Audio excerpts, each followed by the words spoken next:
Hi everyone. Today I, Shivani, Gautam, and Kavya, students of Praxis Business School, are here to present our project on exploratory data analysis.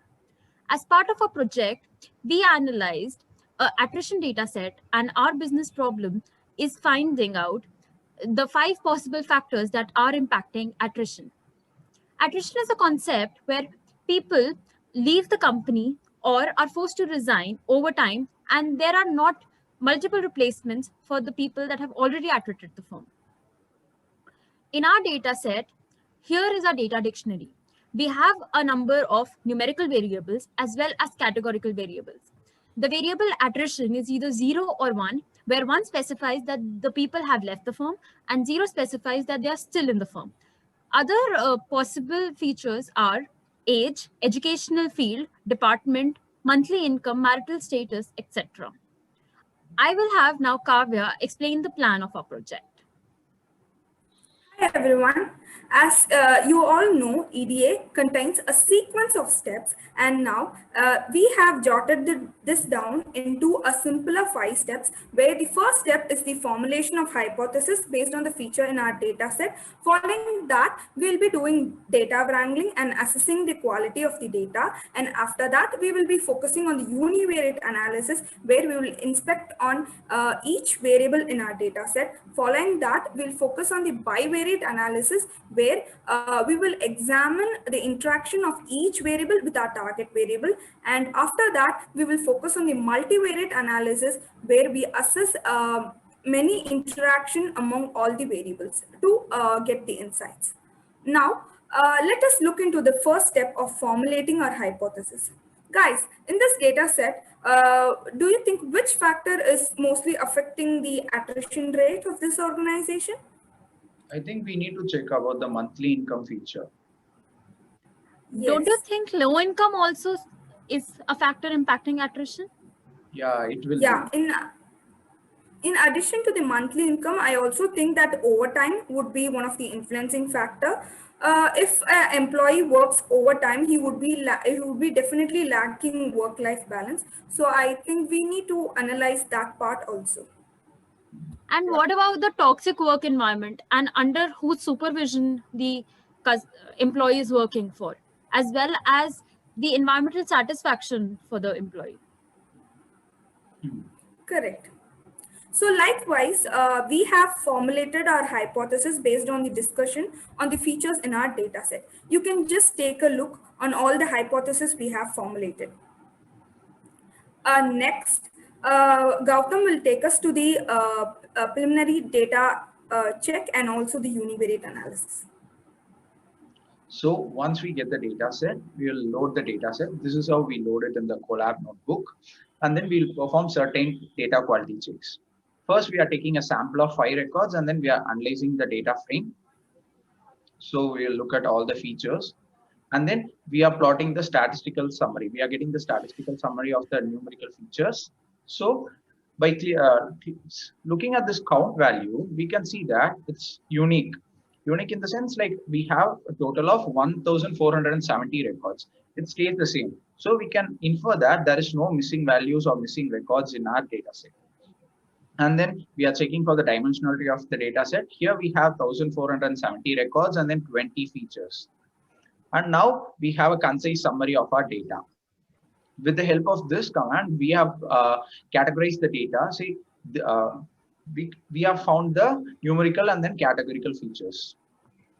We have taken this to a list for further analysis. Here we are splitting the category. Yeah, here we are splitting the categorical and the numerical features. In the first step, we are taking the age group and then putting it in the bins. Basically, we are doing this for understanding the underlying patterns with the attrition. And then we are splitting the categorical features as well as the numerical features. Then we start with our univariate analysis. Here in the univariate analysis, the basic things which we quantify are the shape of the distribution, and then the spread of the data, and then the location of mean median mode. So by plotting the attrition proportion, we can see that from this donut chart, 16% of the people have attrited and then 84% of the people have not attrited. we can clearly see that this is an imbalanced data set. And then for categorical features, we have to analyze for the count and then distinct values and the unique values present in the categories. We do that by analyzing the bar plots. So we have plotted the bar plots for all the categorical variables in our data set. So by analyzing the age group, we can see that there are a lot of people in the age group between 25 to 41.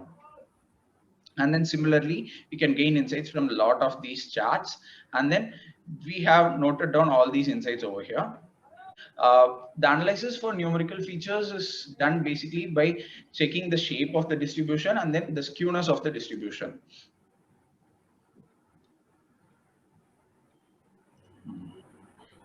So here in the monthly income, you can clearly see that it's right skewed. That means a more number of people are getting a salary of about 2,500 to 10,000. The salary range is about 2,500 to 10,000. And then this total working years is also right skewed. So that we can infer from this graph is that people with work experience of total working years of almost 10% or less are high in number. Similarly, we have listed down all the insights which we gain from this graphs, and then we do the box plots. Box plots are used for outlier analysis. See, if we check the monthly income, we can clearly see that 75% of the entire employees are receiving a salary of about 8,000, less than 8,379. And then we can clearly see that there are a lot of outliers. Outliers are nothing but the people who work in higher management.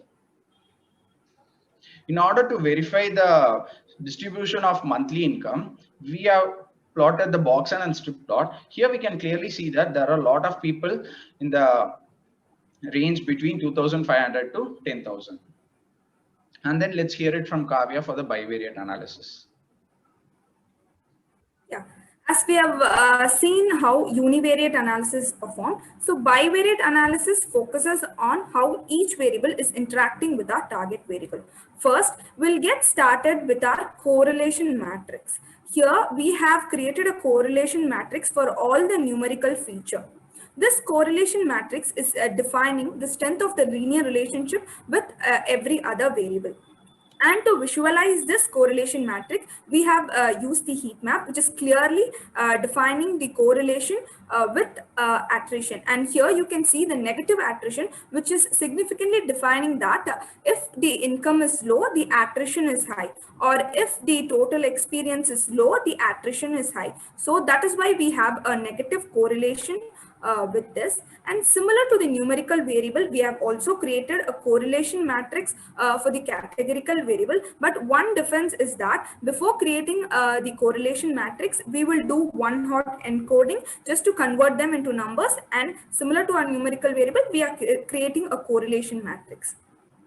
And after creating correlation matrix, we are again using the heat map to visualize the more correlated factors with our target variable. So as we have analyzed with the correlation, we cannot conclude our hypothesis only with correlation. So we extend our analysis further with crosstabs. Yeah. So crosstabs is nothing but these are tables which helps us to examine the relationship between two categorical variables. For example, here we have created a crosstab for overtime and attrition, which is significantly explaining the proportion across the two measures. And from this crosstab, we are able to get an insight like 127, that is 30% of the people who have attrited have worked overtime. So similar to that, we have created crosstab for all the categorical variables that were included in the hypothesis, and the insights that we generate from the contingency table, we'll use it further to reframe our hypothesis and engage in our analysis. And here, if you see, we have done a crosstab for age group, and we have come up with an insight that almost 50% of the employee who have attrited are with the age group 25 to 35. So that was with the contingency table. Let us see how we'll visualize the cross tabs. So orange bars are representing the attrition rate. And for example, here in age group, you can see that people with the age group of 25 to 35 have significantly higher attrition rate. Yeah, now let's focus on analyzing the bivariate analysis for the numerical features. So for analyzing the numerical features and to analyze the patterns of people who are at trade and who are staying in the company, we have used a box plot. And for example, if you take the monthly income, here you are able to clearly see that people who have attrited, 50% of the people who have attrited have an income less than 5,000. So this is giving an alarming concern that monthly income could probably be one of the factor influencing the attrition. So likewise, we have plotted the box plot for the numerical variables which we have mentioned in our hypothesis. And these are the generated insights from the box plot. So now let's discuss how we'll validate our hypothesis on a distance from home. Here, we have subsetted our data to analyze the pattern of the employee whose distance from home is greater than 75% of the employee. So earlier we have formulated our hypothesis like greater the distance, more will be the attrition. That distance from home could be one of the factor. And from the analysis, we come with the conclusion that only 20% of the people who are far away from the office have attrited, and there is no significant impact from this feature. So this is not supporting our hypothesis. So distance from home may not be one of the influential factor for attrition. So now Shivani will take us through the multivariate analysis. To examine the multidimensional data and go beyond the bivariate analysis, we do multivariate analysis for our data set. This helps us to find the underlying relationship between the data. So we have started with a pair plot. Pair plot just helps to find the pairwise summary of the data and plot it against each other. Other than that, we have also found out analysis for 2 or 3 variables together with attrition. One of it is marital status with the age group. As Gautam has specifically mentioned that people in the age group 25 to 34 were the majority in the company that were leaving. We wanted to check what was their marital status as well. So using the multiple bar plot, we found out that people in the age group 25 to 34, single people are attriting more than their married or divorced counterparts. Other than that, we also found out the relationship between monthly income and the job involvement on attrition. So with our analysis, lower income as well as lower job involvement leads to more people leaving the firm. We are then summarizing our results of univariate, bivariate, and multivariate analysis on our data set. First is the age group. Majority of the people, more than 54%, are leaving in the age group 18 to 25 and 25 to 35. In the income, we have seen that people with lower income are leaving more. As the data was already right skewed, more than 75% of people with lower income are leaving the firm than people which are earning more, which is just 2.7%. Our third hypothesis was, is overtime impacting the attrition? Yes, people who have worked overtime are leaving more than people who have not worked overtime. For example, you can see here 127 people are leaving the firm than 110 that have not worked overtime. Total number of working years. From our data, we found out that people that are leaving the firm have work experience of less than 7 years than people that have not left the firm. Years with current manager. We found out that toxic work environment mixed with the current manager also impacts attrition a lot. People with the toxic managers tend to leave within 3 years under their supervision than people that have better managers. Based on our analysis, we have formulated recommendations, and these are the following recommendations. First is that do not make your employees work overtime. They actually do care. Other than that, we should have rewards and recognitions in place, such as monthly bonuses or as well as promotions, so that they feel motivated to work. Other than that, we can have a better work environment and less of toxicity, so that they have a better work-life balance and they can work to the best of their abilities. Thank you.